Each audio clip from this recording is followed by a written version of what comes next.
Hi, everyone.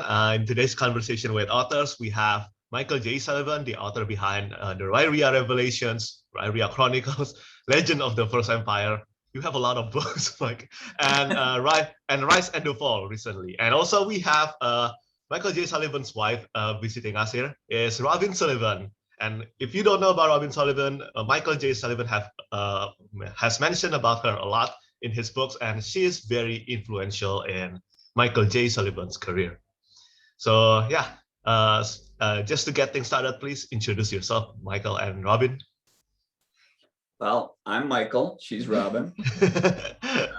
Everything he just said, pretty much. And if you can see a picture of him, you can see my books at his elbow. So you already know. Yeah. So Michael deals with all the creative aspects of his writing, and I try and help out with any of the logistics aspects. So I do a lot of the talking to the agents and the publishers, and she's my alpha reader, my editor, my proofreader. She sets up the beta readers. She does all the liaison work with my publishers. She has several agents that she deals with. So yeah, she does all that kind of fun stuff. So I don't have to deal with that stuff. I get to stay home.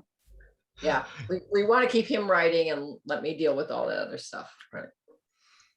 In a way, you two are kind of like traditional publisher in that case, because yeah. Robin is handling everything else outside of writing, right? Yes. Yeah, pretty much. Yeah. So, Michael, recently, I think you already know that I just finished Riyria Chronicles, right? It is a series that I absolutely love. I didn't expect I would love this prequel series that much. But so a lot of people are asking me about this. When is Drumindor coming out? Because everyone who have read Riyria Revelations know the meaning of this name and the meaning of the story, and they want to get to it as soon as possible. Yeah, I haven't even started that one. I haven't even thought about that one. I mean, I know about as much about it as everyone else does. So, I mean, things don't take shape until I actually put my mind toward them, and I'm still trying to finish up Esarhaddon, and it's becoming a very large book. I'm hoping to get it done by hopefully the end of this year. If I do that, then sometime in the near future, I suspect I'll start on Drumindor. Now, like I said, I have no idea what that book's about yet. But when I get there, I'll have a better understanding. You know some of what it's about. Well, I know as much as everyone else does. Everyone else goes on that too. Right. But when I get to it, I'll find out a little bit more. Esarhaddon, the book Michael's working on now, is the last book in the Rise and Fall series. So the first book, Nolan, came out in August of this year. Right. The second book, Fairlane, will be coming out next summer. And then Esarhaddon is due out summer of 2023. Right. Yeah. And the entire books, all the books in the world of Elan have become, I mean, the world of Elan itself have become so large because there are now 17 books, right? There are now 17 books. Did you ever expect that this world would become this big ever since, let's say, the moment you start writing Riyria Revelations? No. I wasn't supposed to at all. I was supposed to finish at the end of Revelations. When I finished Persepolis, that was the end of it. And I had no intentions whatsoever of writing anymore. Any more of that, at least. But she kind of wanted to. You can blame me. My imagination is not the best. And I complained to Michael that he could visit with Royce and Hadrian all the time because, you know, he has a very active imagination. He can think about what they're doing and stuff. And I couldn't, and I felt as if I had lost some friends. So I really bugged him to write some more books with Royce and Hadrian. He didn't want to do anything that would go after Revelations. So what he did was go back, because at the time of Theft of Swords, which is the first Revelation book, the two had already been together for 10 years. Yeah. And so he went back to the beginning, so you can see how they met and, you know, how they first started doing their first few jobs together.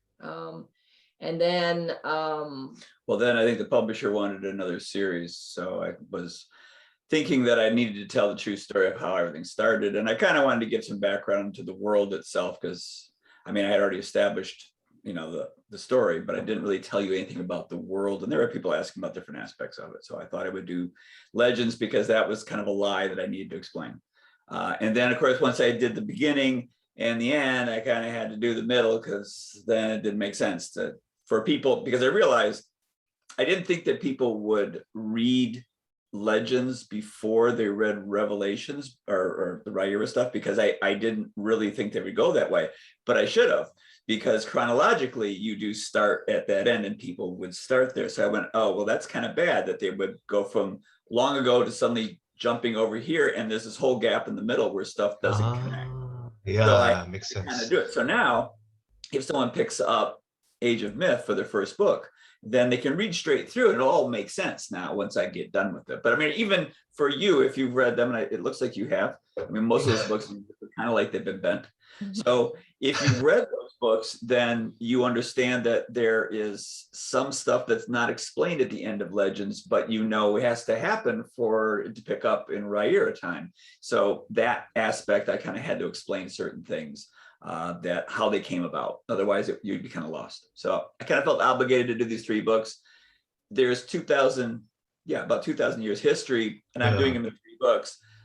So they're going to be jumping in time. But that was the whole thing. I wanted to give it to you, but I didn't want to spend an entire 6-book series doing it.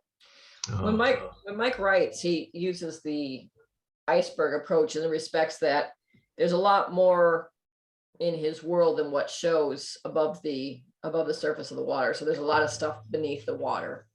So a lot of what he's been doing ever since completing this is kind of giving us some of that insight to the stuff that only he knew about, because he doesn't necessarily go into, past historical figures or how civilizations evolved unless there's a reason to.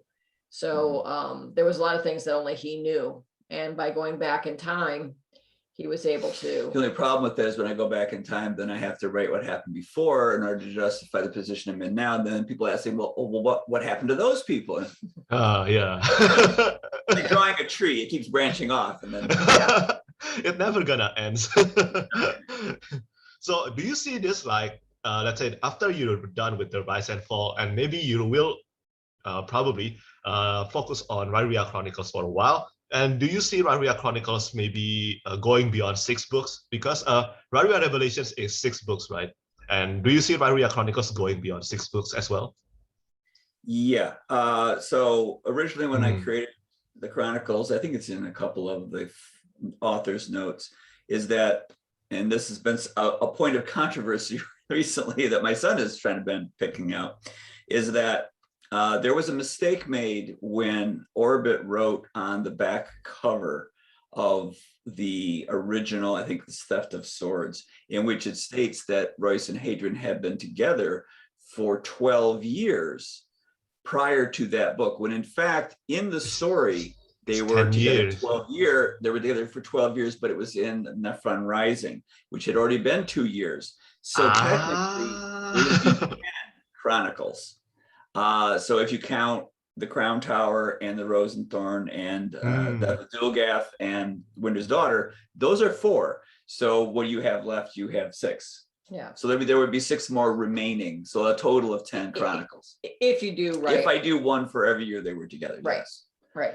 Which is something I would be willing to do. But it's not something I'm going to I'm not going to diligently put out 1 book a year.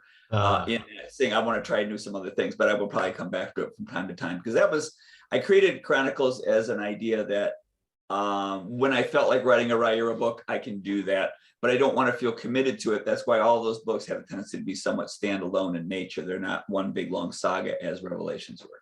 Or Legends for that matter. Or Legends for that matter. Yeah, it's not one big story. It's literally just, episodes. So, right. So it's like the television series. So you had Revelation, the movie, and now you get the television series. Right. Yeah, makes sense. And I really like the way I mentioned this already, because so the first one, the Crown Tower and the Rose and the Thorn, both of them kind of tells the origin story of how Royce and Hadrian met and how they became Riyria, right?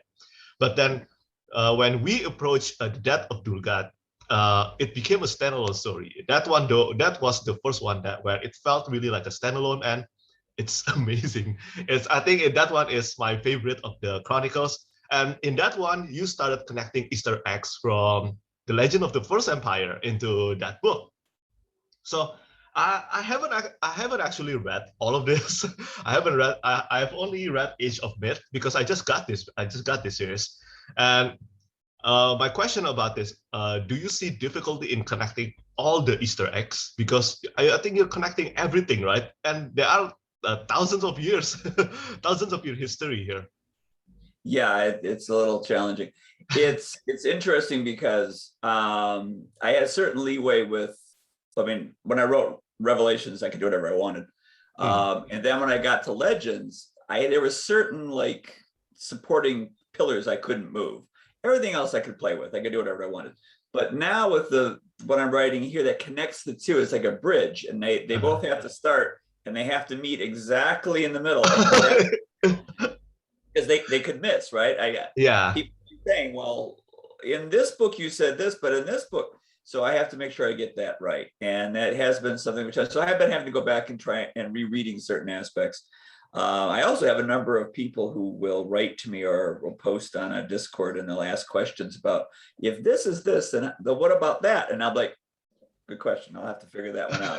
But so, I mean, they do keep me on my toes. But yeah, I have to try and keep all that data and information and line it up. Not only do I have to make sure that they line up, but I'm trying to answer specific questions that I created but never gave answers to. So I'm trying to kind of retroactively explain things that may have been confusing to some people, or maybe I never mentioned it at all, or in some cases there were mistakes. So I'm trying to find out ways to make this all make sense. So that is a bit of a challenge. And that's part of what's making the end of this novel take so long, is I've got to connect all these little veins and tissues and make sure everything works out. Yeah, that's very true.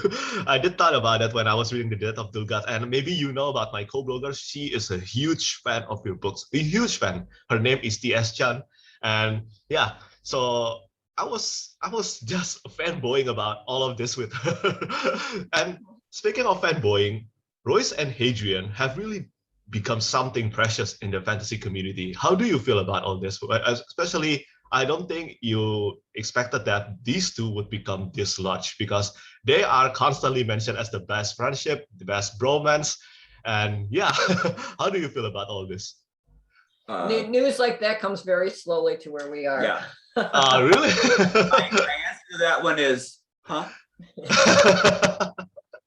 What do you speak of? It's strange because I was talking to Peter Brett one time, who does the Warded Man series, and we were sitting talking to him, and he was explaining who I was to someone else, and he says, he's a famous author. And he looks at me, and goes, "You are, right?" He goes, like, in some circles. Yeah, okay. Because both of us are in the right place. I mean, yes, in a room of people have all read me, yes, I'm kind of famous there. But other than that, no. It's funny, other people will write to me, they'll say, "You're the first celebrity I've ever talked to," and I'm like, "Don't have it." You still need to keep looking. But no, I don't really see that as being that big. In fact, it's funny because like certain times I will talk to someone and I go, "Is my books actually that prominent?" And then I will be listening to a different writers group in Reddit or something, and someone will be writing, and I'll be like, and they'll be listening like, "Who is your favorite fantasy author, or who does thieves who are like a team?" I'm like, and no one will mention me. I'm like, okay, so no one's ever heard of me. Okay. But really, because I talk with readers all the time, right? And every time this topic comes out, Royce and Hadrian almost always appears. Yeah, I want to go hang out where you are. You gotta hang out where you're hanging out. Oh my God. And I first started reading Theft of Swords, and I think a lot of people did, and we talk about it on Goodreads, right? And you are one of the few authors I know that actually talk with readers on Goodreads. And this is kind of a rare thing, because authors usually avoided Goodreads for understandable reasons, because of, reviews and all that, right? and then there is the talk of reader space, author space, and all that. But you seem comfortable with it, and I don't think you mind negative reviews. I wouldn't say I don't mind them, but I don't comment on them. I learned a long time ago how to do it. The reason why we're so comfortable with Goodreads is, you know, my wife found it when it started, and I got into it, and we've been doing it since like what 2009, like 6 months after they founded that. So yeah. we've been there forever. So, and it's been very good to us. In fact, Goodreads is probably one of the reasons I am talking to you right now. Through Goodreads, we managed to contact more readers than by any other source that we've had. So that's been incredibly powerful for us just to get people to read me. So yeah, we like Goodreads. We love Goodreads, and probably I've been on like Reddit, Goodreads. I'm not on Facebook. I don't know. I don't really go on there much. You don't tweet very much either. I tweet occasionally, but not that often.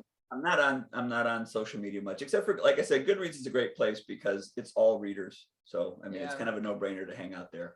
And then I guess, and recently, in recent years, probably, I don't know, 6 months now, we've had a Discord that someone built specifically for my books. And then she created a Discord for Nolan that as people read it, they could actually talk for our beta, about it. Right. For our beta reading. So those are my primary things that I deal with. And then of course there's email that come in. But other than that, I mean, so I always find it odd when I do hear, you know, authors say that they, you know, they avoid Goodreads, or they don't like to go to Goodreads and stuff.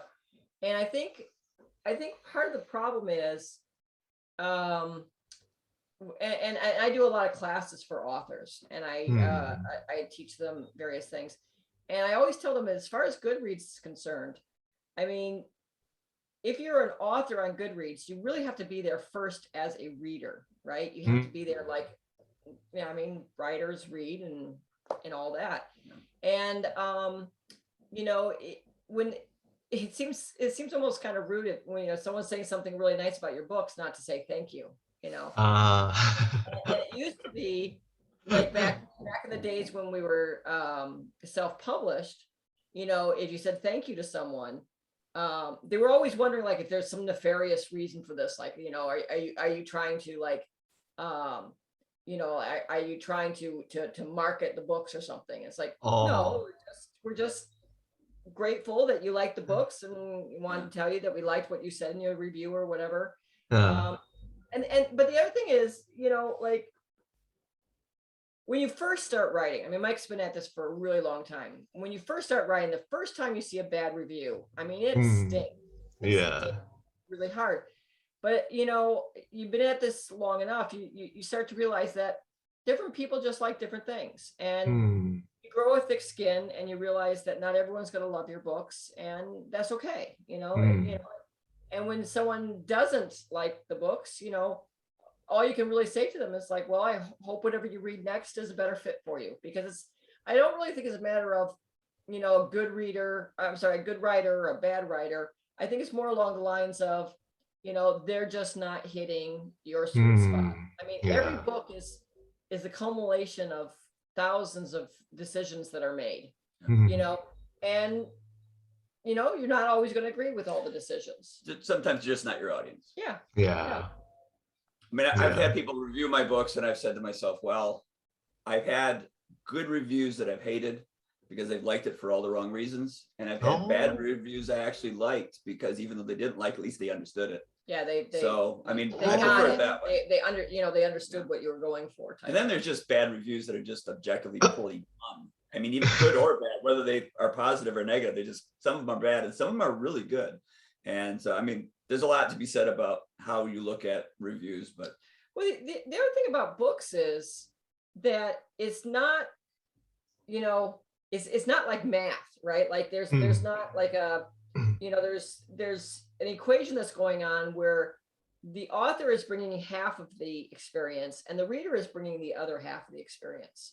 So, you know, it's a little different mechanism in the respect that it's really a combination of those two entities working together, you know? And so, you know, like, it's funny because a long time ago, Mike did a post and he took all these quotes from all these reviews, and it was like, worst dialogue I ever read. I love the dialogue, this is great dialogue. It's like, characters are flat and unimaginable. Just, these characters are rich and full-bodied. Well, it's the same book. It was the problem is that I had people complain about certain aspects of my books, and then I would find someone else who loved it for that very exactly reason. for that reason. Yeah. So I wrote this blog post just where I did line for line. They were all lines. I think they were most all of them taken from Amazon. And this person said the exact opposite thing. And I'm like, and I posted that. And after I did that, I had a number of writers write to me and say, "Oh, thank you so much for writing that, because that explains so much." Yeah, well, like one of the things Michael's always done in his books is he uses modern language. And for a lot of fantasy, a lot of fantasy readers hate that. They're like, I don't like to, you're breaking my immersion in the story with such modern language. It's like, well, I'm sorry, that's just what he likes. And we're going to beg to differ on that then. Yeah. I mean, just because I absolutely despise archaic language in fantasy, because it makes no sense whatsoever. So I've never understood it. I've hated it for years.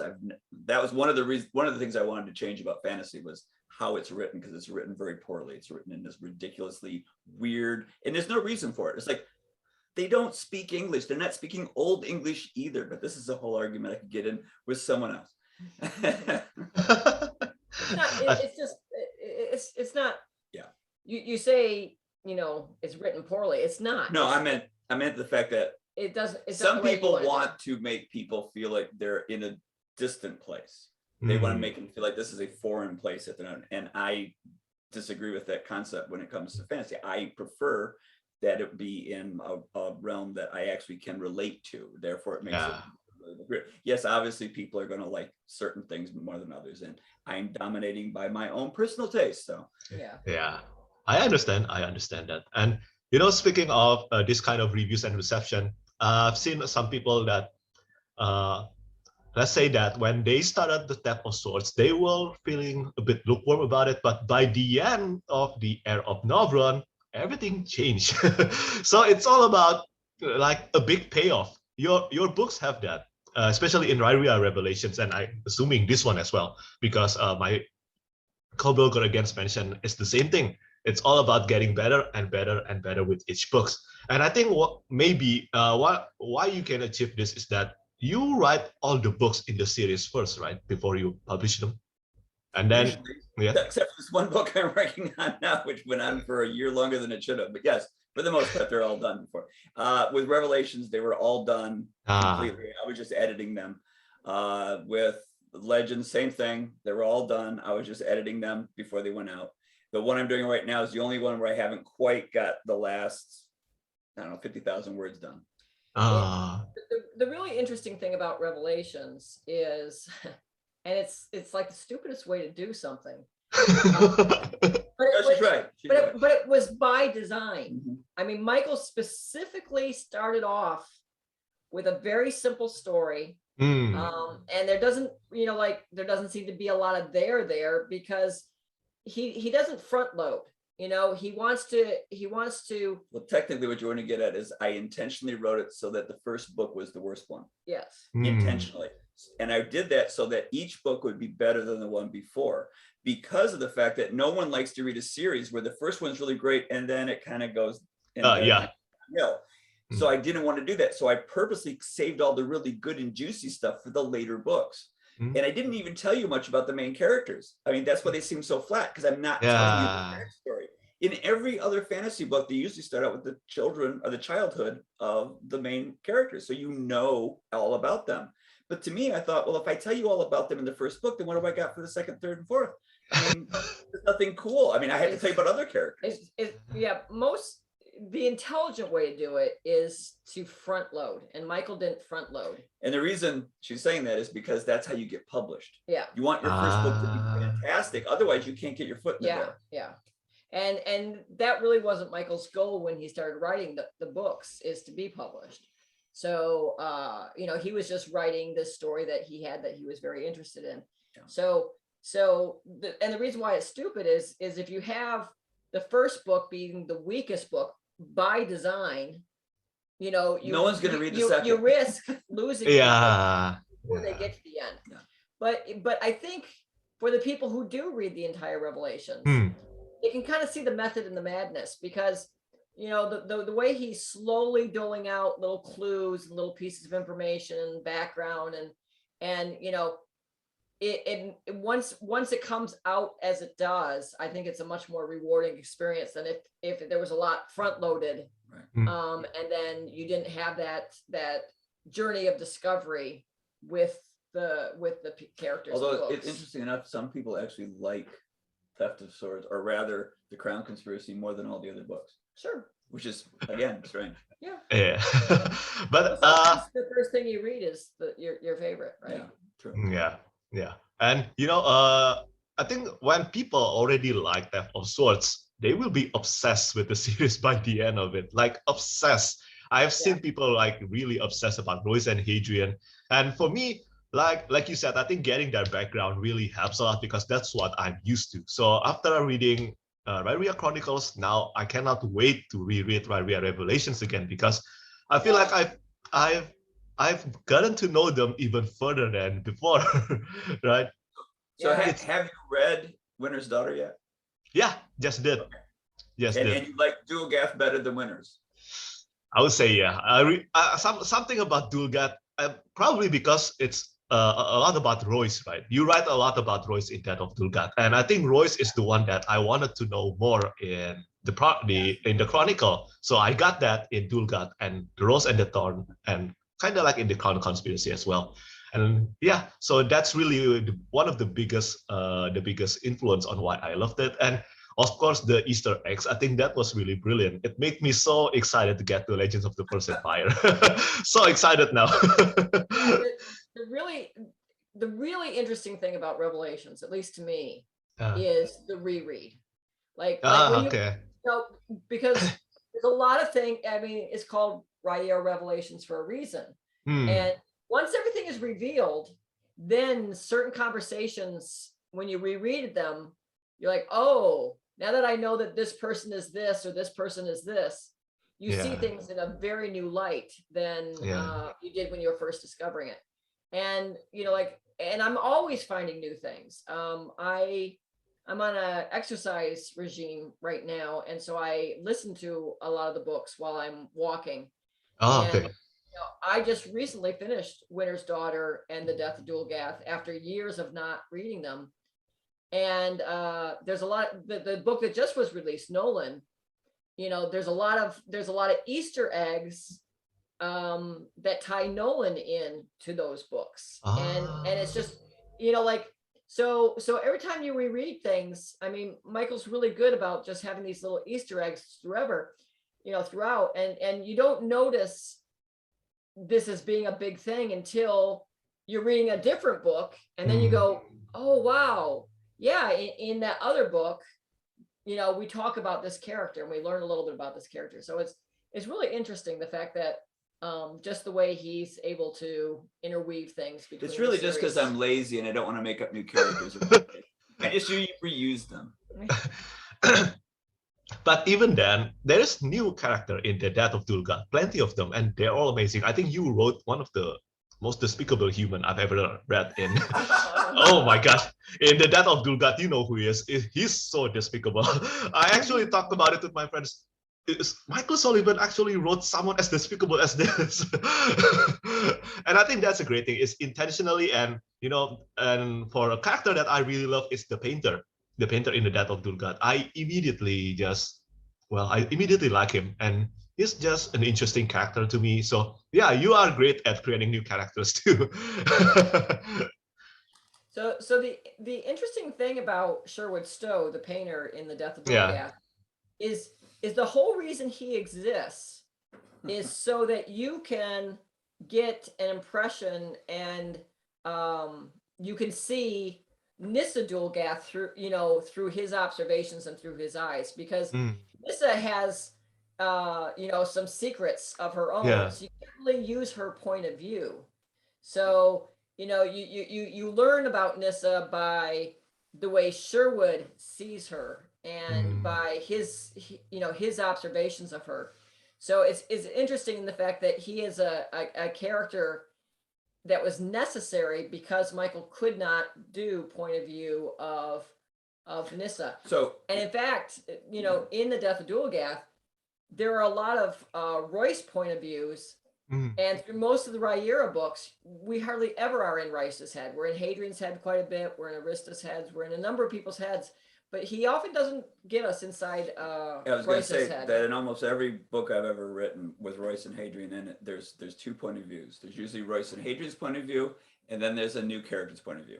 If you look at Crown, it was Ulrich. If you look at, then you have Thrace is the alternate point of view. In Evanpartha. Yeah, so I mean, there's always a secondary point of view of another person. In the Crown Tower, it's Gwen. So in this one, I didn't have one. And every time I try to think of who that secondary character is, they had to be in Dulgath in that area, but I didn't know who I could use because the obvious one I can't really use. The title character I can't use. So I'm like, well, who am I going to do? And I wrote a making of the Death of Dulgath. This is why she knows all this, is because she read it. Yes. So I explained that literally Sherwood Stowe was put into the book at the last minute. What? Because not in the book. I dropped him in arbitrarily to give me a point of view. So I invented him on the fly. At the very end, I'm like, I need somebody. I went, oh, I'll just invent a guy. And like, so who would be there? And I thought, I've used a lot of different characters. You know what I've never done? I've never done a court painter who's doing a portrait. I'm like, that would be perfect. And that's how he was born. And I just ran with it from there. Wow, I didn't know that. Wow. That's incredible because I really like Sherwood. Yeah, Great character. I like this character a lot. I think you wrote he has depression, right? And I think you wrote him really well on that part. Yeah. And so you have all these books, and a lot of them now, about 1, 2, 3, 4, 5, 6. I think 6 of them are published through Kickstarter, right? Is That's it? a good question. Yeah. We started with Hollow World, actually. Yeah. Is it 6? Oh, sorry, I didn't know that. Hollow World, Death of Dulgath, Disappearance of Widow's Daughter, then 3 of the Legends books. That's 6, and then Nolan 7. Seven. Sorry. Yeah. But most people don't really think about Hollow World, so yeah. So, Great book that no one reads. So I will get fan mail on that book, and they'll say, "Oh, we love this. You can do any more?" And I'm like, and they won't even know that I wrote fantasy. And they'll be like, "Have you written any other books?" I'm like, "Yeah, but not because Hollow World science fiction." Like, but not that. They go, "This is a great book," and I'm like, "Yeah. Did you ever try the other stuff?" So wait, Hollow World, is it your first book?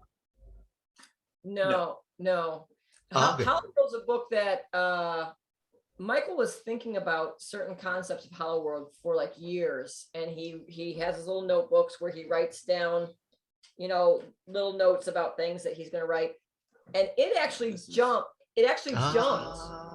Yeah. It jumped the queue in the respects that, at some point Michael's head got so.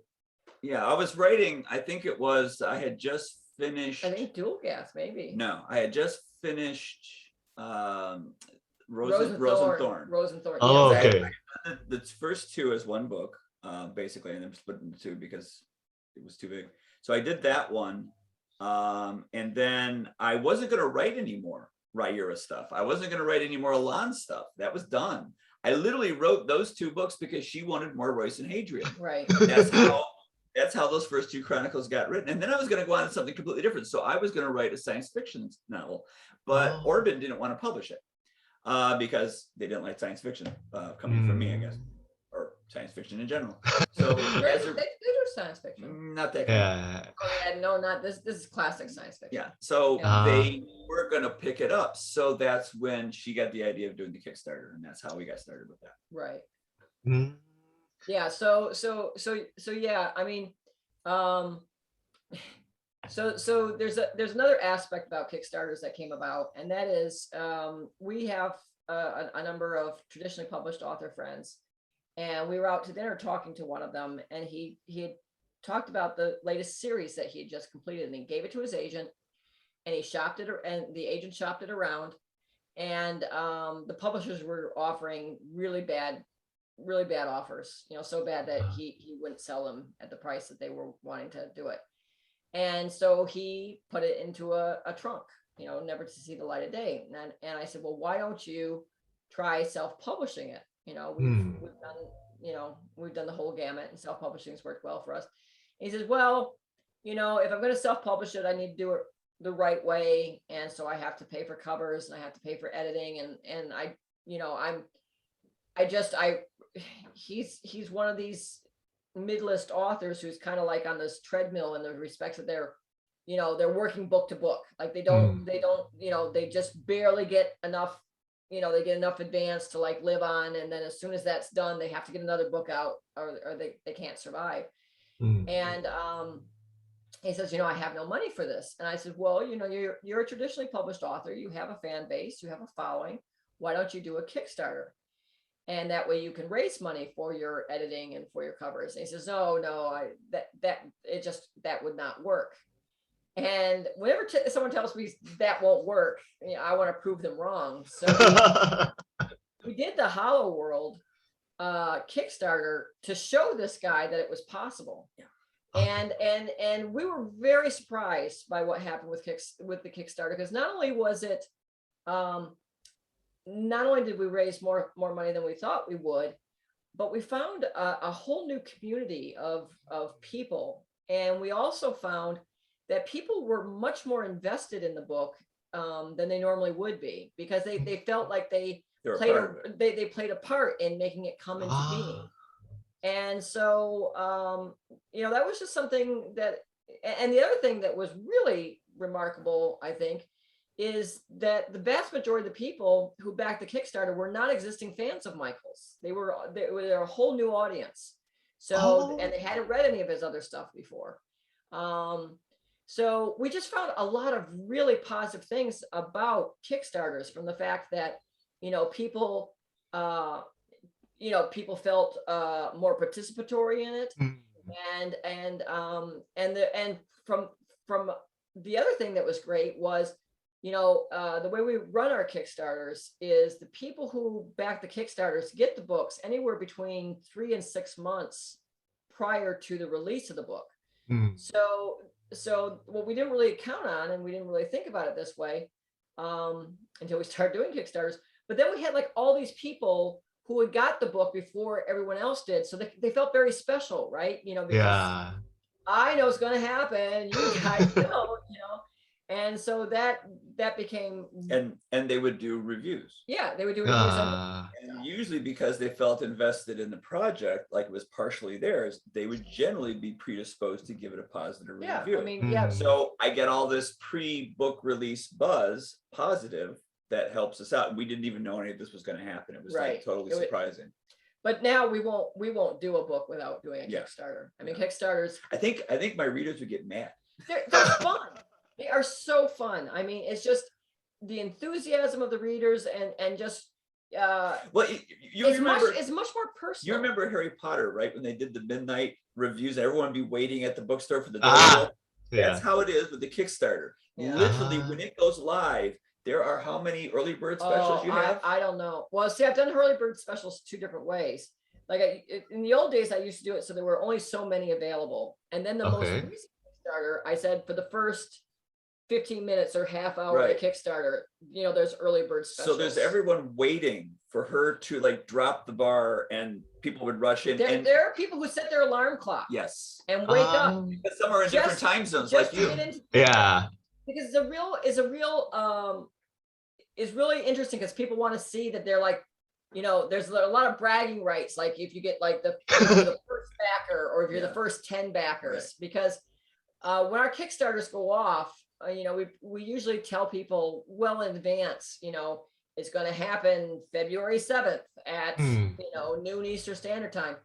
And literally as quickly as we can refresh the screen, it's just, we're getting, and then word disperses. It goes out through, Reddit and Discord and Goodreads, and they're all like, he's up to such and such, and they'll be on Twitter. I'll be like going, look, it's on Twitter. So it's kind of fun. It's a little event. Yeah, and and what's really positive to see now, which we didn't see for years and years and years, because after we did the Hollow World, we went to this author friend of ours. I said, "See, this does work." He never did do. Never did do it.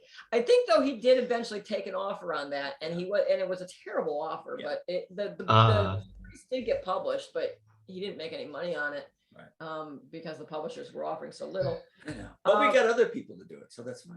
But now, we've been evangelizing Kickstarter for a long time because we've enjoyed it so much, and now we are starting to see authors do it, and Brandon Sanderson, I think, opened a lot of people's eyes, when he did his and it used to be at one time we had, like number 3, 4, 5, 7, and 9 of the top earning fiction Kickstarters of all time, and then of course Brandon came in and like bumped everything down. And then Terry Brooks did his, and that bumps us down. But we're fine. Like, bump us down, because the more established authors that start using Kickstarters and start showing that it really is a viable mechanism, I think it will get more authors to try and do Kickstarters. And I do a lot of education for authors, and I'm now starting to see a lot more authors that I teach and that I mentor going the Kickstarter route, and I think it's really good for them. And I think it's great for the readers. I think it's great for the authors. My whole thing is in the ecosystem of reading, the only two people that matter are the authors and the readers, and like everyone else is just although occasionally the audio reader is also the narrator when it comes to the audiobook. I take it you read, you don't listen. Yeah, I cannot use audiobook. Well, we have a great narrator, and we do a lot to support him and further his career. But it used to be kind of like the publishers, where the publishers and the distributors were kind of like, they were taking the lion's share of the author's income. And nowadays in the self-publishing world, in a lot of respects, Amazon is taking some of that, because a lot of the self-published authors who are doing very well, part of the reasons why they're doing very well is they use Amazon ads. So they're having to take some of their income, put it towards ads, and they make very good money, but there's still money that could be for them. And what I'm always about is I'm trying to because authors historically, and people don't think about this, because people like say, oh, you're an author, of course you make lots of money. It's like, most authors don't. I mean, most authors make very, very, very little money, and it's very, very hard to be a full-time author. And in fact, a lot of authors that people read who think they're full-time, they're not. I mean, they have day jobs. And N.K. Jemisin, for years and years and years, she couldn't quit her day job. She couldn't quit her day job. And she quit her day job, and then she wasn't making enough money, and so then she started Patreon, and she did very well with Patreon. And it was that really helped her. And then you win the Hugo 3 times, and then you don't need it so much, but but everyone struggles. And I just think that that Kickstarters, because a much higher percentage of the money that the readers pay goes to the author. I mean, the amount we set our pricings in Kickstarters to be the same as they are when they're in retail. So, or a little bit less. Like if a book is normally $28, we'll put it $25 on the Kickstarter. So the readers are paying either a little bit less or the same amount of money, but the amount of money that the author keeps is just astronomical. Instead of being like 6 or 7%, it's more like 80% or 90%, by the time. Oh wow. Oh yeah. Oh yeah. It's massively different. That is massive. Yeah. It's a big difference. And for, for us, it's not such a big deal because Michael's been, a full-time writer for a long time. But for most authors, that can mean the difference between writing full-time and having the day job. And so it's important, it's really important. And in addition to that, they also have coverage for all the cover art and editor, right? Through the money get there. But I do wonder though, how difficult is it to, I mean, that is a project, right? I mean, each Kickstarter is a project. How difficult it is to handle and organize all that? Not hard at all. Well, I don't do anything.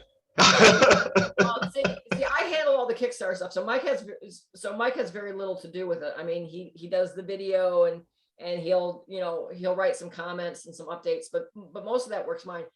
Interestingly enough, I've been such a proponent for Kickstarters that I'm doing a small experiment with my son, and if it works well, I'll roll it out to other people. But so one of the things is, particularly in the self-publishing community, they're so busy writing that they don't have the time to do these other things like Kickstarters and selling directly and some of the other things that we do. So there's a self-published author who's a friend of ours, and we're actually going to, my son and I, I say we, my son and I are going to run his Kickstarter for him.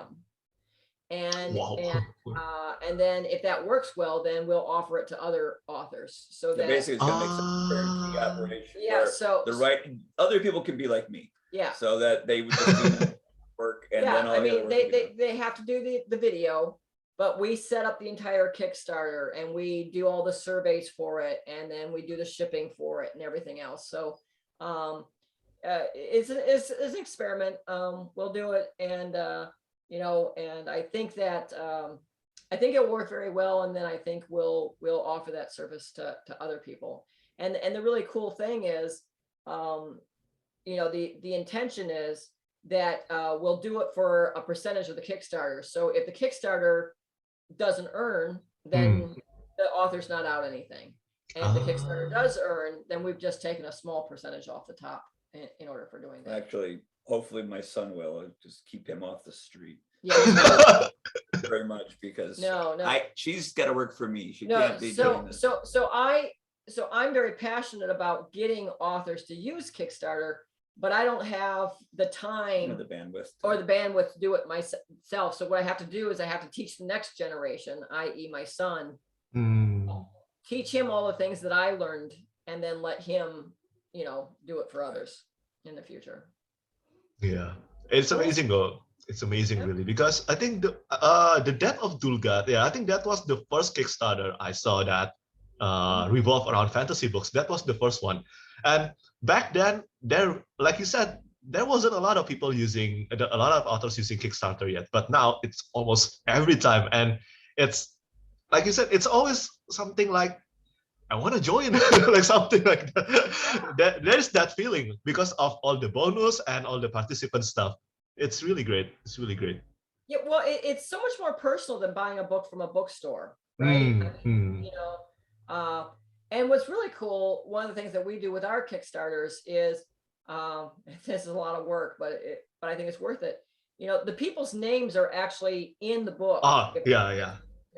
And we actually have people who will, like, put like their children's name in it, or father's name in it, and like, this is for Susan, hope you love these books as much as I have and stuff. And so again, like how often can you pull a book off a shelf, and turn to the back and have your name like in the book, and as it reminds me of like those, sometimes you'll see like building projects where people will sell bricks, and they'll put like the person's name in. And so like, you helped make this square, and you got your little name on a brick on the square. I kind of think of it that way. And I think that's a really cool feature of the Kickstarters. Yeah. And speaking of Kickstarter, I think I heard that there was a plan for Riyria Revelations hardcover, right? Well, is Yes, that is but that? that's not through a Kickstarter. Oh, Um, oh, sorry. I didn't know well, that. yeah, well, and let me explain why. Oh, okay. So Orbit, who bought the Riyria Revelations and the first two Chronicle books, Hmm. they have only released the books through trade paperback. No matter how Okay. hard I tried to get them to do hardcovers, they totally were not interested. Hmm. And Okay. eventually, after years and years and years of discussions with them, I finally got them to agree to sell us the rights to do some hardcovers, but they wouldn't let us just do hardcovers across the board. They were very specific about like how many copies we could make, which was very small, Oh, and what the price of them will be. So I can't really do it as a well, I could do it as a Kickstarter, but they would be gone like instantaneously. yeah, And yeah. so the way the hardcovers are being done for the Riyria Revelations is um, we're selling them directly from us, but it's by invitation only. And so we have some readers who have, I mean, we actually have some readers that have spent thousands of dollars on our books because they bought like copies for us, for them, and they bought copies for friends, then they gave them away and stuff. So we wanted to make it so that people who were big supporters would have the Hmm. first chance at those. So if we did it as a Kickstarter, it would literally be like who's fast enough on the computer, Yeah, yeah. and it's not done that way. And so my son has just finished the layout on the hardcovers. He's taken the text from Orbit, and he's laid them, reformatted them into the layout, and my daughter is actually doing the covers for them. So we'll be doing those pretty soon, but we already have a list of people who will get those invitations. And then we will have to print up a few more books than what Orbit allowed us to, because some books get damaged, some books get lost. So Yeah. we'll have some number left over when we're done. And then, we might make those available for sale. It all depends on, how things go. But the hardcovers, because the demand is so high Yeah. and the quantity is so limited by Orbit. I may not even get one. What? You won't let me have one. We're just doing it like by invitation, and and we'll see. I mean, maybe I'm wrong. Maybe they won't all sell out immediately. Oh, it will. It will. But yeah, I mean, and for people who don't know, Michael started off with a very small publisher in the early days. His first two books were signed by a very small publisher in Minnesota. And when they didn't have enough money for the press run for Partha, we self-published the second book of the Riyria Revelation, and then the next 5 books of the Revelations ourselves. So we went from small press to self-publishing. Then we sold the rights to Orbit. And so then we started doing traditional publishing, and then we released 6 books through Orbit. And then we went back to self-publishing for The Death of Dual Gath and The Disappearance of Winter's Daughter. And and we self-published those. And then when it came time to sell the rights for the Legends of the First Empire, I totally expected, like, it was never any question in my mind that these would be self-published books. I mean, because we just like self-publishing, and we make more money with self-publishing, and I was just going to self-publish it. And with our contract with Orbit, there's always something in the contract which is called a right of first refusal. And basically what that means is when you have a new project, you show it to your existing publisher first, and then you can negotiate a deal with them. And if you can't negotiate a deal with them, then you can go do whatever else you want with it. And when I sat down with Orbit, I said, they said, well, what do you want? I says, well, I really have only one requirement, and that is I want this series to be done with a hardcover and then a follow-up paperback. Because in the hierarchy of publishing, the authors who get hardcovers are kind of like the A-list authors. Oh, And then if you okay. only get paperback release, you're kind of like a B-list author. And then there are some people who only get mass market paperbacks, and those are kind of like the C-list authors. So Mike, from Orbit's perspective, was a B-list author because they only released his books in trade paperback. And I said, well, with Legends, I think it's time for Mike to move to the A-list. So my requirement is I need hardcovers. And they said, no, we think Mike sells really well at the trade paperback. If we were to sign Legends of the First Empire, it would be exactly the way Riyria was, which is trade paperback. And I said, well, then, we have to part ways because that's just not going to work for me. And so then, we had an agent who, said, well, let me see if I can find someone, someone else that was interested in it. And there were several publishers that were interested, and they all said, well, of course it will be, hardcovers. Like, that's not even a question. And when Del Rey came to us, it literally was like an offer I couldn't refuse. I mean, like the amount of money that they offered us in advance was much higher than I thought anyone would offer us, And so I kind of calculated my self-publishing income, and I was like, well, we'll never make this kind of money self-publishing. So we signed the deal with Del Rey for the first couple of books. Yeah. But something else that had been happening along those lines was the audiobooks. Yeah. And it used to be that audiobook rights weren't worth very much money. Like for the Riyria Revelations, the first advance we got on them was like $2,000 a book, which is next to nothing. But when those books came up for renewal, because the audio contract, unlike publishing contracts, they have a term that ends. When they came up for renewal, then they wanted to offer like $400,000 advance to keep those rights. So they went. Wow. So in a very short period of time, those rights went from like $8,000 to $400,000. So the audio rights were really becoming very profitable. Yeah. And when we first did the Riyria Revelations, I asked my agent, if we could keep the audio rights. And she says, no, Orbit's going to require the audio rights. You're going to have to sell those. And then when we did the Chronicle deal, again, I asked, can I keep my audio rights? And they said, no, they require the audio rights. You have to sell those. So when Legends started, when Mike started working on Legends, I started seeing that there was substantially more money in the audio area than there was in the print and ebook. So I actually sold the audio rights for Legends before we started shopping around the rights for the print books.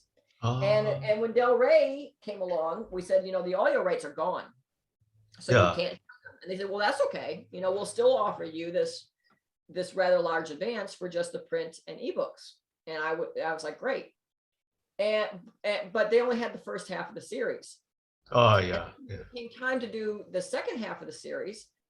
The industry had changed, and then it was like, by then audio was such a big part of the publisher's income that there was just an edict from on high, from Penguin Random House, that they will not sign any book without the audio rights. So when we sat down, I said, now I just want to remind you that the audio rights are gone. Yeah. And they said, oh yeah, well, that's going to be a problem. We cannot sign, we're not allowed to sign any books that we don't have the audio rights to. So at that point we had to part ways with Del Rey. Now, the interesting thing is, the way series work, obviously, the first book makes the most amount of money because that has the most amount of readers. And then you have a certain fall off for the second book, and then you have a certain fall off for the third book. And so each subsequent book is going to make a little bit less because you only have, your funnel keeps getting smaller and smaller because you kind of got to read book 3 before you reach book 4, right? Yeah. But what was really interesting is that when we were forced into self-publishing Age of Legend and Age of Death and Age of Empire, those books made us far more money than we made with the Del Rey contract, even though that they were later in the series. So they were making twice as much money For us. than the traditionally published books.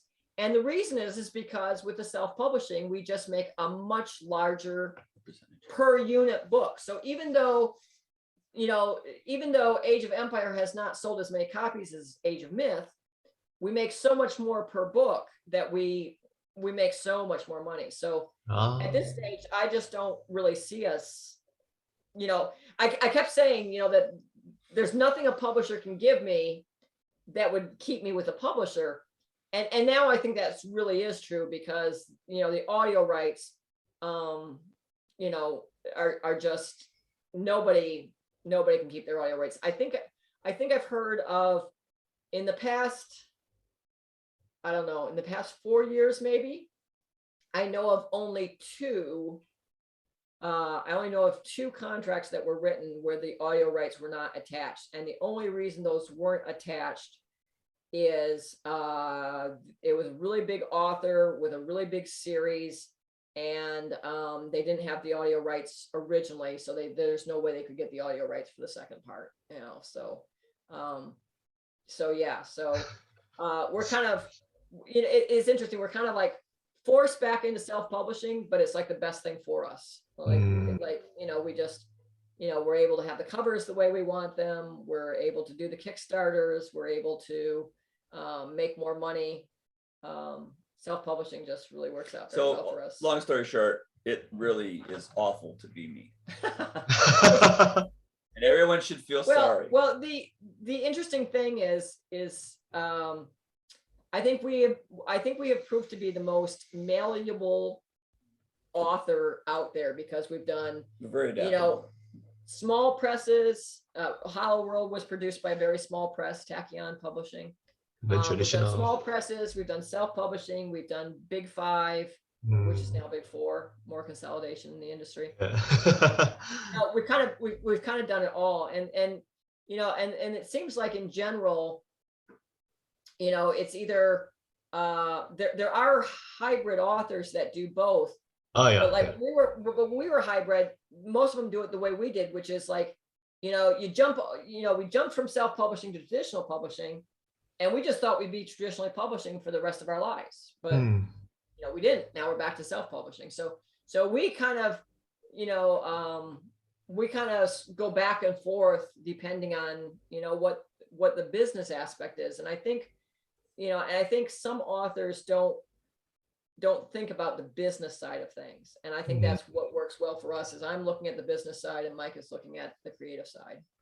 Yeah, and there have been authors who are, because there are stigma against self-publishing, right? But I think now it's lesser than before. And there was stigma against self-publishing. And even then, I still remember that a few authors have mentioned that they will not self-publish at all costs. And then now I've seen them actually do self-publish. The same author who actually mentioned that they won't be doing self-publishing at all, and they have done it.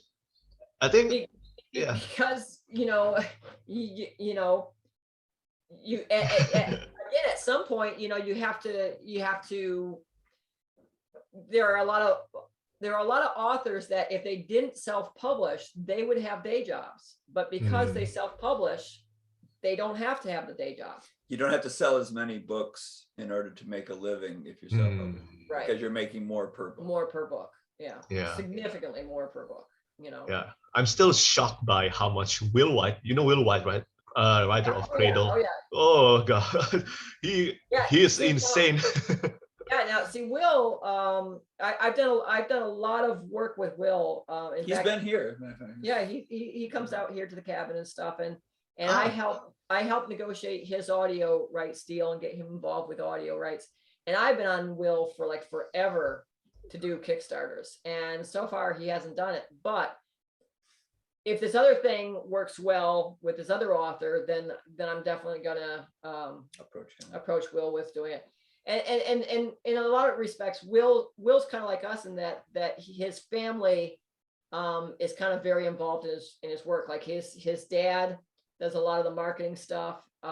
His brother is now doing some stuff.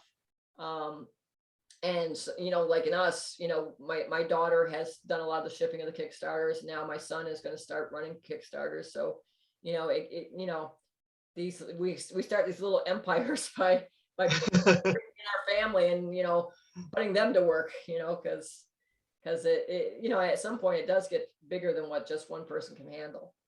Yeah, that's true. Brandon, when he does his Kickstarters, I mean, he's got a whole team, he's got a whole team to do his stuff, we just have our little family.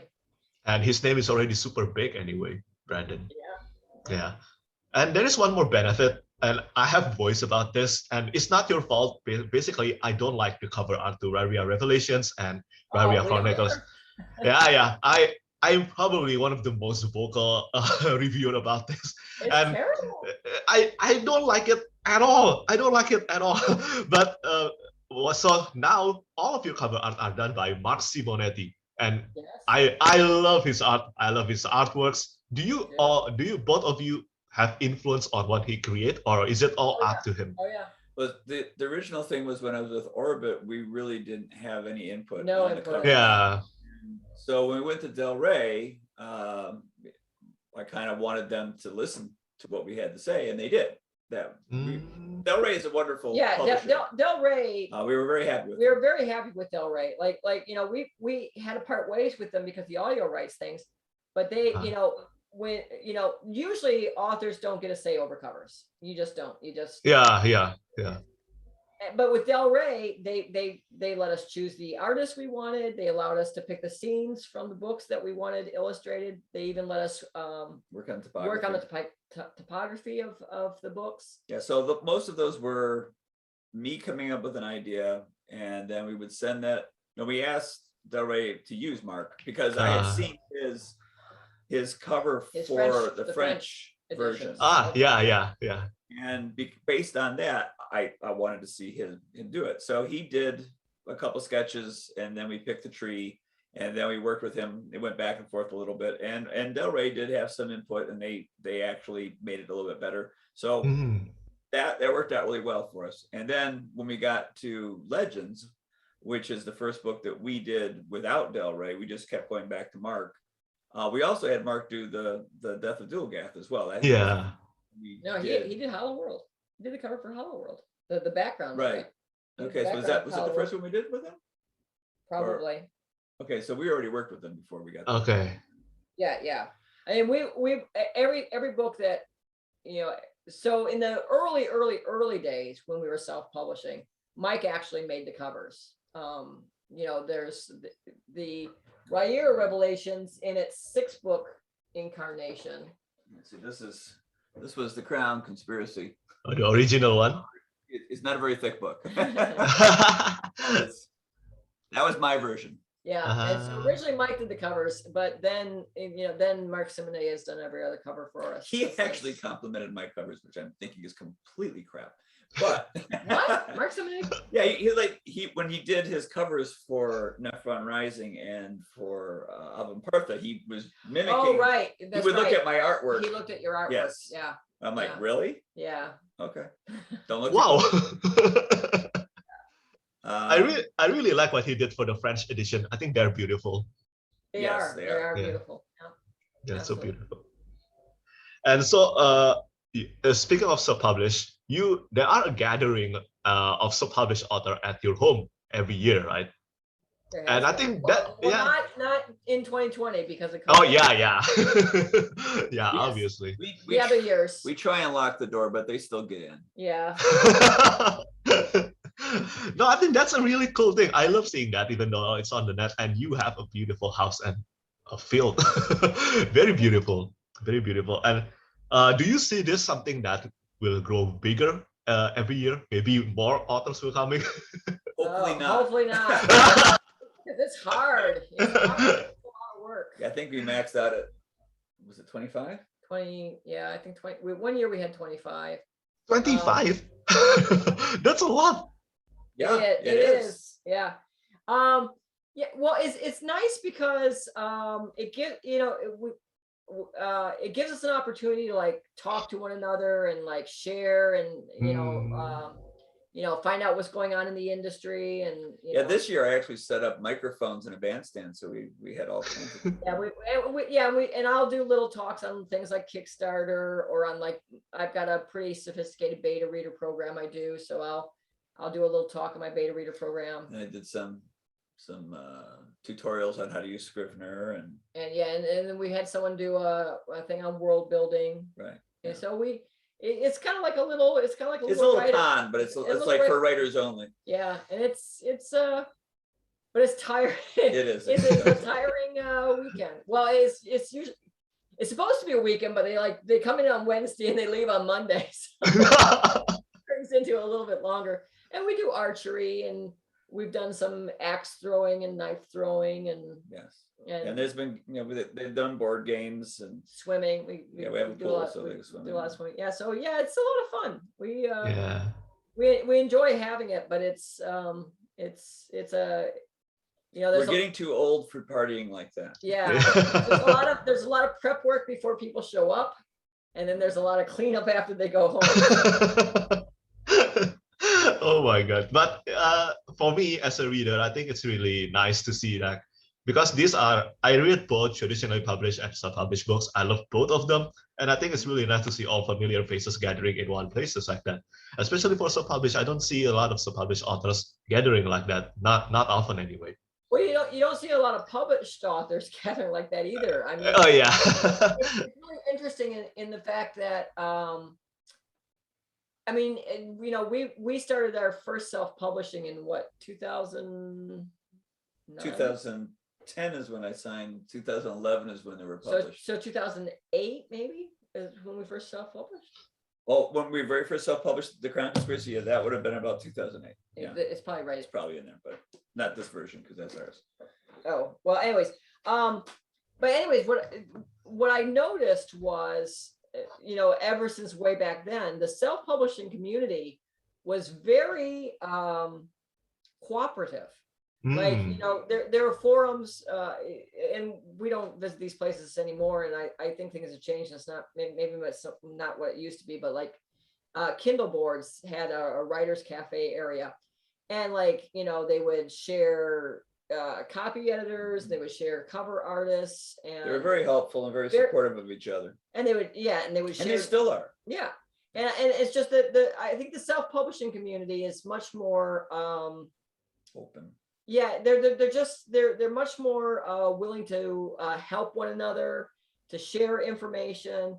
Like if somebody gets if somebody gets a special, there's various programs that Amazon does, like their Prime. They have this Prime promotion where they'll put your book into the Prime reading program, and then people can read it through like the library, independent of Kindle Unlimited and stuff. And so we'll talk about those types of programs, and we'll share information about that. And it's a very supportive group. Yeah, very supportive. And like Mike is even right now, he's doing some classes with some authors. One is already published. The other two haven't published yet, but Mike's like helping them and from a writing standpoint and teaching them some things. And so it's a real good community to be a part of. We interact with a lot of people, and it's fun. Most of the time with traditionally published authors, you just get together with them to drink. Yeah. We've done that before. Yeah. Drink and complain. Yeah. And no, not a lot of information sharing going on.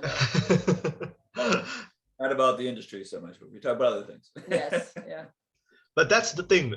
From a reviewer and reader perspective, I think it's amazing what self-publishing can bring to the genre. It's not there are a lot of more variety actually in self-publishing than traditional publishing in terms of content, because there are more freedom. There are more freedom in the matters like, for example, The Sword of Kaigen by M.L. Wang. That was a book that I absolutely love. I read it when there weren't a lot of people. A lot of people haven't read it yet, and I think that was the story structure and everything just not possible in traditional publishing. I think it would have been rejected, and it would have been a shame because this is such a great book. That's in my opinion. And do you see, like, I think self-published fantasy have come such a long way from, let's say, from 5 years ago, even in terms of cover art, but in terms of content, do you think that maybe it's just that self-published have really gotten better, or just they are more put to exposure now? Maybe they are already good since then, but just now that we have finally got to see them. Well, I think it's now become, for a long, self-publishing was really a very well-kept secret from the standpoint of people didn't really realize that self-publishers were doing as well as they were, like, and in fact, when a self-publisher, and I talked about, like, people share stuff, like a self-publisher would share their sales numbers, right? Yeah. And traditional publishers would go like, "Ah, you're lying. There's no way you're selling that kind of books."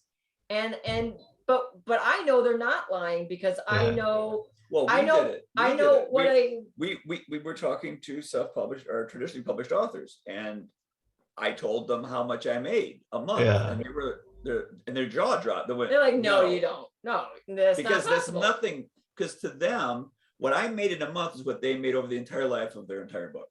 Yeah. And they're like, "That's not possible." I'm like, "Well, yeah, because I make a lot more per book." So, right. So,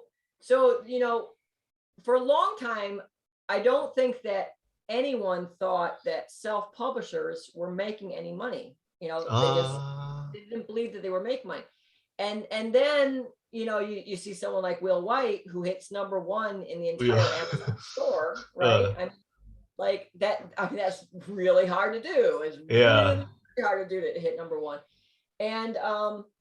And so I think that what we see is now that there is, now that they know, now that the word is out that you can make money in self-publishing, now what happens is you get a filtration, because it's only the people who treat self-publishing correctly. And by that, I mean, they're not just, in the early days, there were a lot of people who I would call, they would dabble with self-publishing, which means they would just kind of like throw a book together and slap a cover on it and maybe not do good copy editing and just throw it out there to see what happens. And there were a lot of traditionally published authors who were doing that.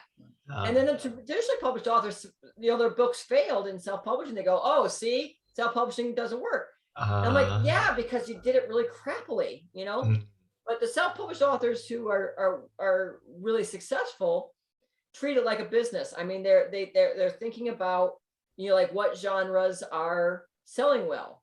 Lit RPG. Yeah. There's no traditionally published, there's not a lot of traditionally published authors who are in the lit RPG, right? Yeah. And because publishing just isn't picking up that genre. And there are people who have made hundreds of thousands of dollars writing lit RPG, because, and it's all self-publishing. So I think what you have now is what you have, what I call is the professional self-published authors. If you look at stuff like, that's being done by a Will White or a David Estes or Dirk Anderson or Dirk. His name keep on. Dirk Ashton. Or some of these other people. I mean, we're really good friends with Dirk Ashton. That's why it's really bad that we forgot his last name. I know, but I have senior moments now. I got the senior moments that come in. So what these people are doing is they're producing very high quality work. Yeah. And because of that, it is bubbling towards the top. So I think like if you look at the kind of the 2010s, the 2009s, what you had a lot more people putting out self-published works, but a lot more of it was bad. And when those people didn't perform well because they were doing it poorly, they drop out, and then the cream rises to the top. So, kind of the people who are doing well in it now are doing well in it because, they're treating it like it should be treated. They're looking at they're looking at what their audience wants. You know, like, you know, Will is scratching a very particular itch, right? I Yeah. mean, you know, and he does that very well. But they're very good about getting the right cover art. And they're Yeah. savvy about how they do their ads and how they do their editing and how they do the layout interior. I mean, and they're always talking with each other to find out what works, what doesn't work, and they're doing exactly what publishers do. Right. You know, publishers are doing the same thing. They're talking to each other. They're hiring new people who are knowledgeable in what's hot, what's not, and they're doing exactly the same thing. And they're hiring the same people to do the same work. They're hiring the same editors. They're hiring the same artists, same kind of deal. So it is becoming less of a difference between self-published and Yeah. I will say this, hands down, the self-published authors' covers are far beating out the traditional published covers. I mean, they're, and I've seen some covers. In fact, there was I got on Mike's blog and I did a guest post because I saw some self-published covers that cost like $150 or $200. And they're the most beautiful covers I've ever seen. And I'm like, you know, and again, I think it's because they care more and they're paying more attention to it, right? Like, where's your book? You care what it looks like. Yeah, exactly. You know, Orbit can slap those really ugly covers on Riyria and they will, you know, they'll sell despite, you know, the covers.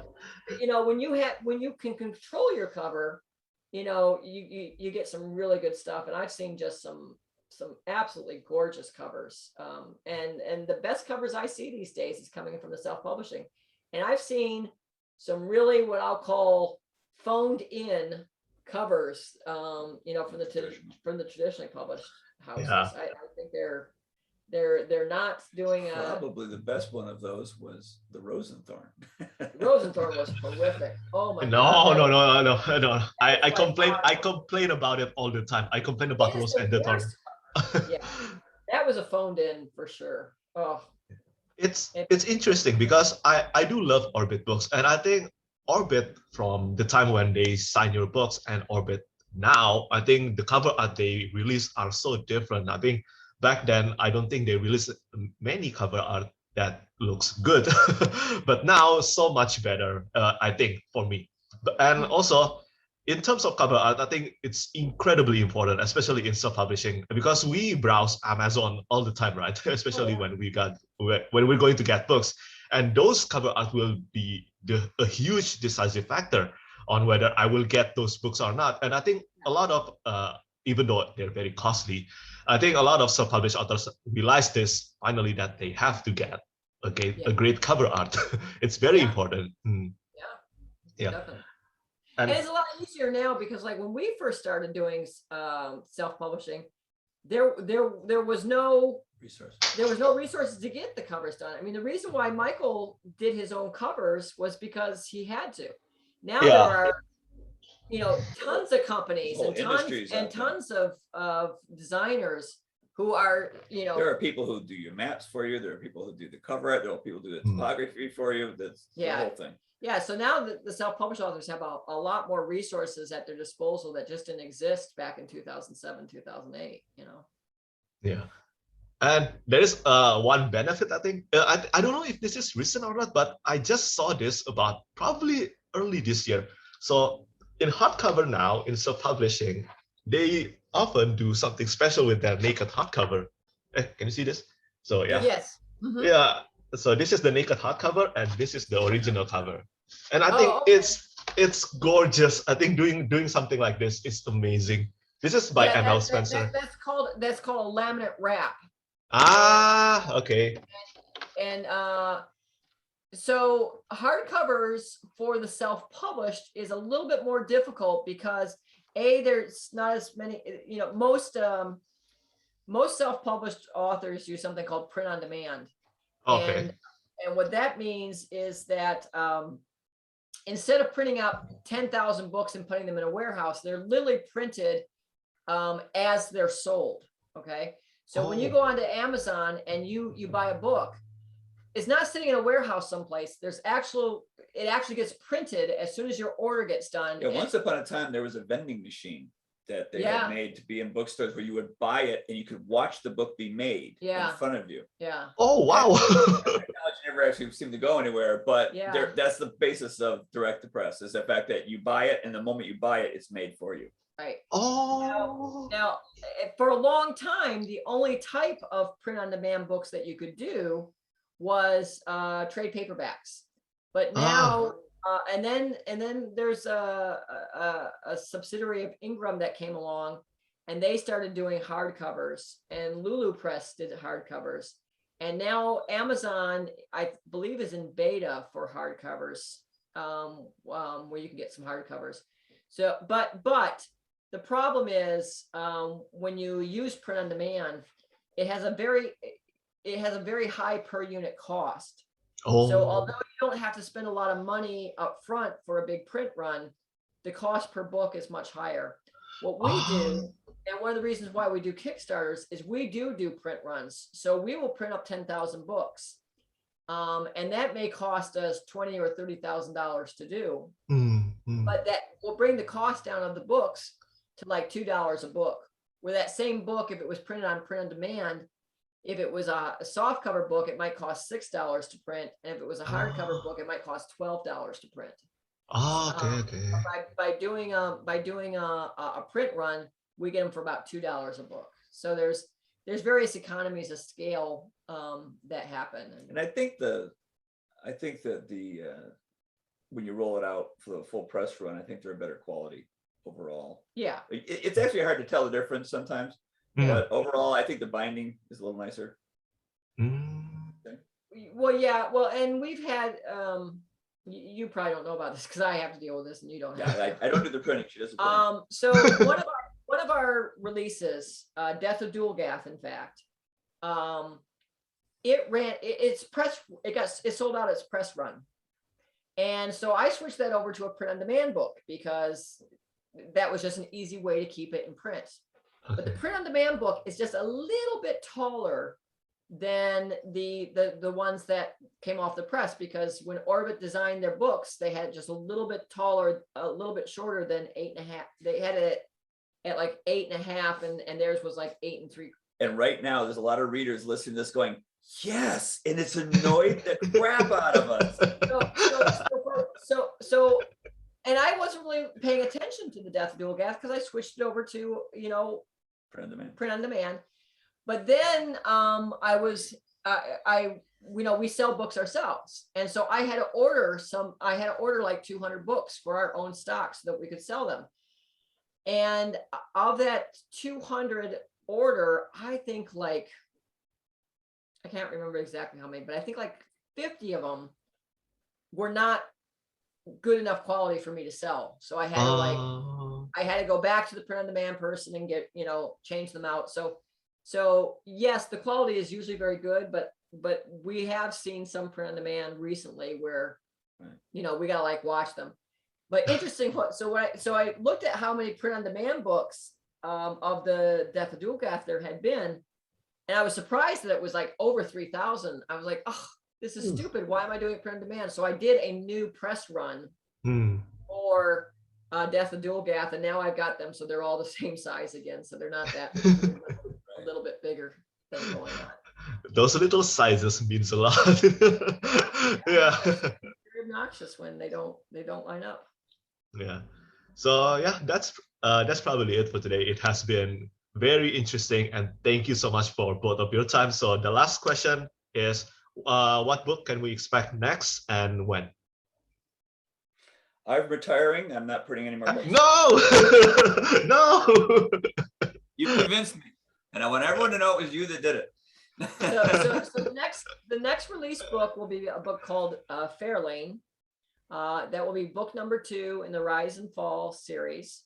It's already written. I've read it several times now. It'll be going into beta read probably in the next couple of weeks. The Kickstarter for it. That's good to know. So no major changes. Cool. The Kickstarter for it will be launched in February. The people who back it through the Kickstarter will probably get it in March or April, and it will be in the bookstores in August. Yeah. Oh, by the way, I forgot to ask one thing. So in the Kickstarter for Nolan, I think there is a limited edition cover art, right? Pardon me? In the Kickstarter for Nolan, there is I think a limited edition. I think I Yes. forgot the name. It Yes, has so a. for all of our Kickstarters, we do two types of things. We do a limited edition version of the book, and then we do a regular hardcover. Yeah. And we will do the same thing for Fairlane and Nolan. Oh. And one of the things that we did for you have a copy of, yeah. So Nolan, this is this is gorgeous limited edition version, and it's got Mark Simone's artwork in the end sheets, and it has, I don't know if you can tell this, but it has raised spines. I see that. Yeah, it's got a raised. Yeah. Oh my God, this is beautiful. Yeah, and then the cover, this artwork was done by, get it straight here. This artwork was done by my daughter. She did the cover for it. Oh, your daughter did that? Yeah, that's what she's doing, the ones for Revelations. Yep. Wow, that's incredible. Yeah. So she did the cover for this. And yeah, so we have these limited edition ones that are done in faux leather. And then you got a regular one around here? No, I don't. Mike never has any. I never have any books. I will have books in my, and she I steals steal them them. because she'll like, oh, I don't have any more of these, and then someone ordered this, and you need to sign this and send it to them. And I'm waiting, you know, like every once in a while, I'll be waiting for an order to come in, but I'll get an order. I'm like, I'm gonna steal your copy and I'll bring it back to literally, you. the only way I can get books is if I tear off the covers and throw them away, so that. Yeah, so the rest of the books in the series will be just like this. They'll have Oh, hold on, I got them. they have the ribbon. Ribbon bookmark. Yeah, There you go. yeah. Oh yeah. So this is the regular. This is the regular edition, and then this is the limited edition. Yeah. Both are beautiful. Oh my gosh. Yeah, they're nice. Yeah, so we'll do the same thing with Fairlane. We'll have the limited edition and the regular edition. Yeah. And then when we release Ezra Hodden, the last book in that series, not only will we have the regular and the limited, but we'll also have a slipcase. Do you have a slipcase up here? Oh, like the one you did for Legends? Well, no, I want the big one. No, Legends of the First Empire. So yeah, so once we get it all done, yeah, so this is the slipcase that we did for Legends of the First Empire. So beautiful.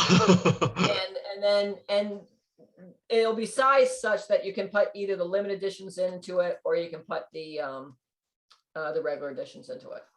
And so when that Kickstarter, there we go. When that Kickstarter goes off, then we'll make those slipcases for them as well.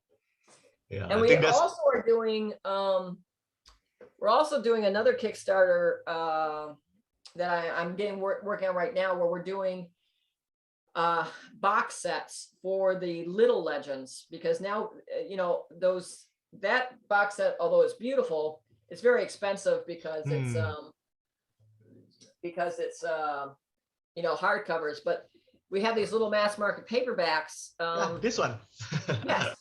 And we're gonna make a slipcase for them, so people can make a box set out of it. So we're about to do a Kickstarter for that. So for people who already have the little ones, they'll have a slipcase that they can buy, or if they don't, or if they want it with the books, they can get that too. So that's a Kickstarter we're working on right now. Wow, so many amazing things. Always something new. Yeah, I think you guys are doing a fantastic job right now in self-publishing. I think a lot of people, from what I've heard, a lot of people are looking up to you, especially when it comes to Kickstarter. A lot of people. I hope so. I really want more and more authors to do Kickstarters. I mean, I think it's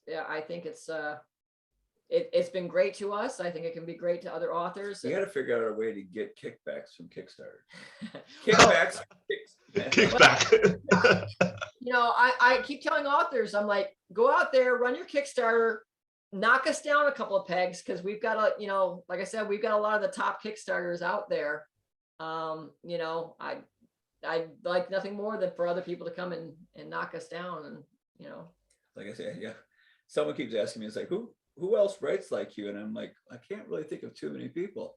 But I would love if there were a lot of people who were imitating me, because I would like to read those books. Yeah. So Mike writes the type of books he likes to read. So I think there is this author. I think her name is J.A. Andrews. Do you know her? Janice Andrews.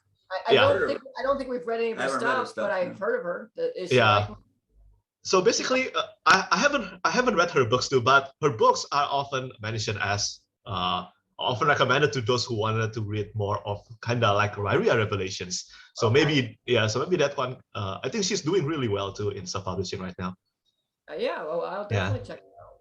Yeah, and and by the way, speaking of writing, sorry, just one more question. This is for Michael, basically. So when it comes to Royce and Hadrian, do you struggle with writing their dialogues? Because as I said, they have kind of like become all of our friends now, and they felt so alive with their personality and all that. Do you struggle with writing, well, their dialogues and personality now? No. Not at all. I don't struggle with writing. What I struggle with sometimes is making the plot work the way I want it to. Like, I will get to a certain point and I'll say, okay, this isn't going to work the way I wanted it to. How can I get it to work? So it's more of logic puzzles and problems. I'll have a plot and then I'll deviate from it, and then I'll figure out, how can I make this now fold in and work properly? Or how can I make this book connect with that book, with what I said 10 years ago? That's what's difficult. And how do I make a plot pace such that you're interested in the beginning, and there's a little lull when you start learning something, and then it gets exciting again, and then you little lull, and then it gets bigger and bigger, and then it's really exciting. That's the challenge. Dialogue has never been a problem. Writing has never been a problem. I literally, it's like writing down something you heard someone say. It's not hard at all. They're a part of my personality, so I talk that way. There are times when I sound just like Royce, and there's times when I sound like Adrian. Mike is very particular with his dialogue. I do help him. She doesn't get to touch that. I do help him with editing, and boy, if I touch some dialogue sometime, he's like, get away from my dialogue. Got better. There was a time when she couldn't write the dialogue. Now she can channel me a little bit. Okay. But in the old days, I'm like, that's not how Royce talks. Believe me. And she's like, what's wrong with that? There's nothing wrong with it. Just that's not how you would say that. And now she's caught on, and she can actually do a pretty good job of it. But only took me 17 books. Only took you 17 books. That's a lot. And it's really cool. I think the stuff about unicorn and the polka dot shirt, that one made me laugh so much. And it really fits their personality. I love it. Yeah. No, I don't really have much trouble with that. It just comes to me as I'm writing, and I'll be like, oh, that was not cool. Look at that. How'd that happen? And then it's funny because like a year or 2, 5 later, and I'll be reading my own book, and I'll be like, that was really great. And I wrote it a long time ago, and I'll have no memory of it. But when I read it, I'll be like, oh, and it'll make me laugh. Like that's great. I love how I did that. And like sometimes it makes me feel bad because I'm thinking to myself, do I still write that well? I'm intimidated by that other person who wrote these books. That was me. Yeah, I think it's all great, really. Well, I've taken enough of your time, and really, I thank you so much for coming to this channel. And for those of you who are watching this, Mike, all 17 books of him are out now. You can get them all anywhere. Again, thank you so much, Mike. Thank you so much, Robin, for coming to this channel. Well, thanks for having us. Thank you.